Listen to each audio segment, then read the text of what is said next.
Festeggiare un teatro che sta per riaprire significa portarlo fuori, portarlo in mezzo ai borghi, alle comunità, ai villaggi, in mezzo alla socialità. Questo è il fil rouge, cioè il teatro che diventa il fuori da sé e il territorio veneto. Da qui nasce il Teatro Viaggiante, a 8 mesi dall'inizio delle celebrazioni per i 400 anni del Teatro Goldoni di Venezia.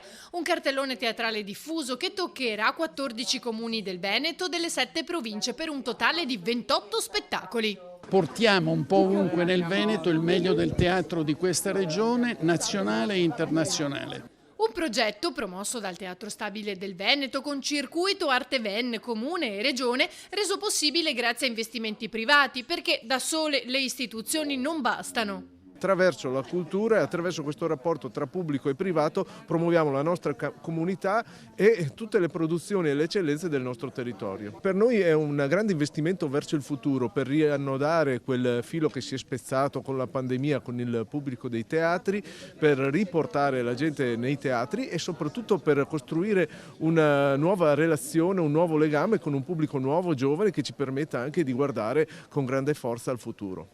Gli spettacoli, gratuiti ma preferibilmente con prenotazione, si svolgeranno dal 13 giugno al 29 luglio. La cultura e il teatro in particolare non debbano appartenere a pochi privilegiati, a un'elite di colti, ma assolutamente sia di tutti, e più siamo meglio è. L'invito è che la cittadinanza partecipi in modo molto attivo a questi spettacoli, che ciascuno porti qualcun altro, in modo che possiamo davvero allargare la rete e abbattere queste barriere culturali prima di quelle architettoniche.